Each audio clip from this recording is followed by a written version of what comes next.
Brother Dan, Divine, the healer. Isang instrumento dito ng Panginoon. Kahit na anong sakit, huwag magatubili na lumapit. Kayang-kaya ka pagalingin. Mas mabisa ang gamutan, mabilis lang gagaling kapag malakas ang pananampalataya. Iyong paniniwala sa Diyos. Oo, yan ang ating unang isa puso. Walang imposible pag sa Kanya nagtiwala.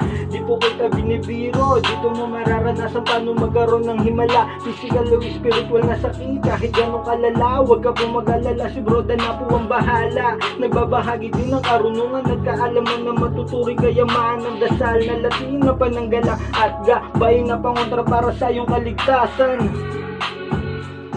Lahat mga kapatid, narito pong muli ang inyong lingkod, Brother Dan, upang magbagi sa inyo ng munting kalaman patungkol sa orasyon, ang balabal ng 12 alagad ng Panginoong Hesus. Narito pong orasyon.